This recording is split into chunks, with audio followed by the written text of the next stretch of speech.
guys. Hi guys. Alright, I got another statue in the Nerd Cave today that I'm really excited about. Been waiting for this one for a while, as you know. Big Tweeterhead fans here, we are, because the price point is really good for the size of the statue and the quality of the statue, and because Paul Harding Studios is behind a good portion of these new ones. You saw our Harley Quinn one, you saw our Martian Manhunter one, you saw our Joker one, and today you're going to see the Batman one. The Superpowers Batman one. And the Superpowers line that Tweeterhead is doing has been phenomenal. Been absolutely phenomenal. And if you guys are following the Tweeterhead series, you'll know that Donna Troy and Catwoman and Robin and Martian Manhunter and Green Lantern are some of the new ones coming up soon. We did obviously get Martian Manhunter. I have a Robin coming. Yes. And I'm going to get the Green Lantern, and that Starfire I'll probably get too. She's beautiful. He's just going to get them all. Just get them all. I love them. So anyways, this one, again, is the Batman one. There are two versions of him. As you can see, this is a blue and gray version, the typical Superpowers one.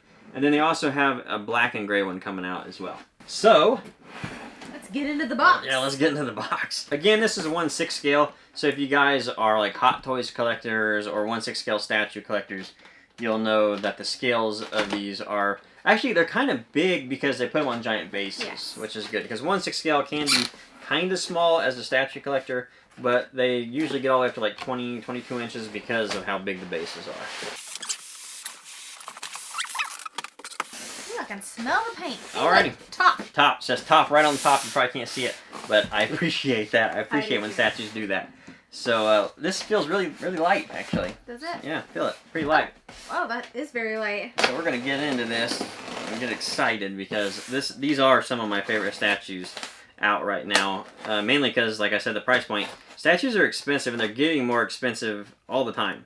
So if you can ever find a statue that is lower than $300 and a good quality, decent size, scale, and good quality, good sculpts, you know, run with it, honestly. And I feel like Tweeterhead might be the only one that's doing it right now. I think you're right. You got DC Collectibles, who has great statues, but they're just not the same. They're not anywhere near like what Tweeterhead's doing right now. Great statues that they're making for around the $100, $125, but it's just not. It's not what Tweeterhead's doing.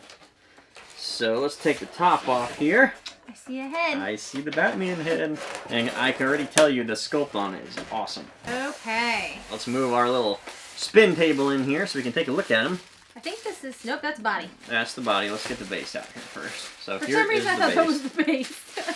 The base is actually smaller than I thought it was going to be. Look at actually. That gargoyle. Yeah, so I love the colors of it. It's got like a blue wash on it. Wow. Yeah, so the base is a gargoyle base, like you said, sort of the corner of a building, yeah, an old Gothic building. Of course. Gotham and Gothic, and they go hand in hand. Yeah, it looks really great. Actually, I love it. Gosh, I love those teeth. Almost looks a little metal too. Mm-hmm. That's cool. So we'll put him down here on the base and get ready to stack Next is the body. Oh yeah. Dang, that looks cool. That looks awesome. Okay, so for some reason in my head I started singing, "Look at that body." Yeah, look at that body. Look at that body. Yeah. So this, like most statues, has like the peg here that you're just going to put in there and key it in.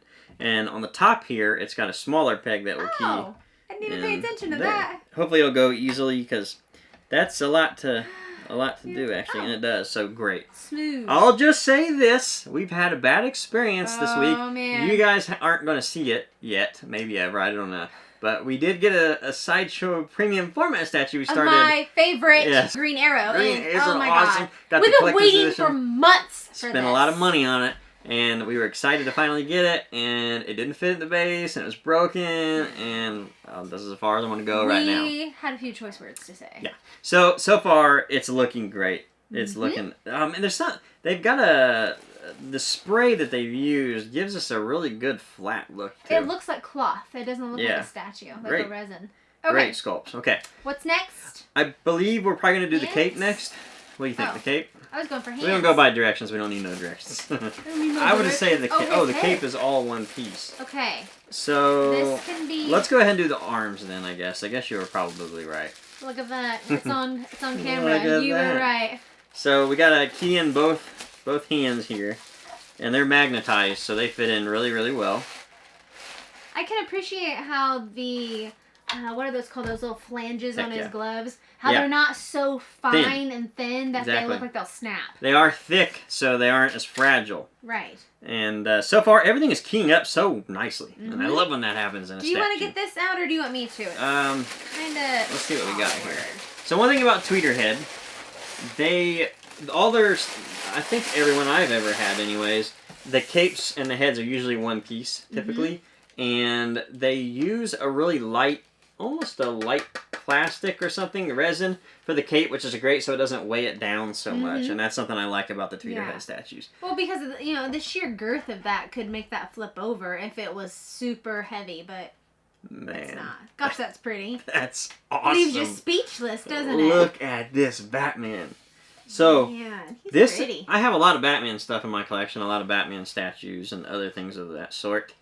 This, though, just has a different presence about him than my other Batmans. Probably because he's the blue and gray Batman, and I don't believe I have anything gray and blue Batman. You don't have... I think you might have one. The reason I chose this one instead of the black and gray one was because I don't have a lot of that old classic Superpowers Batman. Mainly because that wasn't my Batman. I wasn't alive at that time, and I grew up, my kind of first Batman was the animated series, and then of course 66 watching all that, but my first, current Batman was the animated series. So I always looked at Batman as black and gray. I just always. Yeah. I didn't even really know about a blue and gray Batman outside of Adam West for a long time, I feel like. Yeah, so beautiful statue. I didn't really know about it until I met you. So. Yeah, everybody kind of thinks of him as all black or black and gray. Yeah. I don't think it would bode well on camera these days, like a blue and gray Batman. Probably not. That'd be rough, I think. Not. But in comics, this is going to look great in one of the boxes behind us because it's going to stand out off that black. I just love this. The quality of the sculpts are really what are drawing me towards the Superpowers line.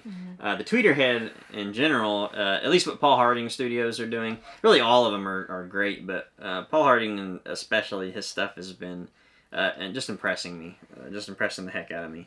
And again, this one does the same. I mean, we have the Joker, which was amazing, the Harley Quinn, which was amazing, the Martian Manhunter, which was truly amazing. And I would put this one up there. I'd put this one up there. One of my favorite Batman statues, I would say. This is really, really cool. And I can't wait to get the Robin, because the Robin is a perfect counterpart. He is also sort of on the same roof pattern. So them together are going to look super wicked. Yes, they are. Like in the center of a bookshelf. Gonna look fantastic. Great statue. Just all in all, great statue. I agree. Another win from Tweeterhead, in my opinion. And then now up next, as far as Batman Tweeterhead, we got the Dark Knight coming up. The muddy one. That's the one that I'm getting. The muddy version. That's Tweeterhead exclusive. You gotta get that on the website. But they have the regular clean version too that you can get pretty much any toy store. But yeah, love it. Now before I go, I did kind of want to do a comparison of all of the statues that we have so far of Tweeterhead. As you can see, we have the Joker, which looks as good as it did the first day we bought it. It's a superlative statue. It's just beautiful. The colors, the griminess, the detail. One of the best Joker statues that exists, in my opinion. And to go with the Joker, of course, we have to have Harley. Again, one of the best Harley statues I think that exists. It's just a great-looking, fun statue where she has the bomb in her hand and the rocket pack and her gun. It's just really, really fun. Now, to bring up the front, we do now have that Batman, the leader, the brooding character. They nailed the sculpt so well. It just looks so great, the body structure. But, man, that base, it looks like cement. You can see the copper in it, the rock. And speaking of bases, the Martian Manhunter one, another great Martian base. And that bright and green, blue and red just looks so powerful on your shelf. Because, I mean, when are you ever going to get something Martian Manhunter? I mean, look at those eyes. How cool is that? So here they are, all four of them. They look great. You guys should definitely be collecting this line. I do want to kind of mention that doesn't really have much to do with the art of the statue. I just want to say that I really have come to appreciate, because of what we've been through with some of these statues lately, just how well engineered the statues are, how they're going together easily, how the magnets feel strong, and how there aren't any weak points of the statue. So I do just kind of want to shout out Tweeterhead for that. I think that's important for a statue collector to sort of get behind, because some of these places just aren't doing it lately, and they're just kind of throwing it together, and it looks cool in the sculpt, but they're just not thinking about how weight would affect it.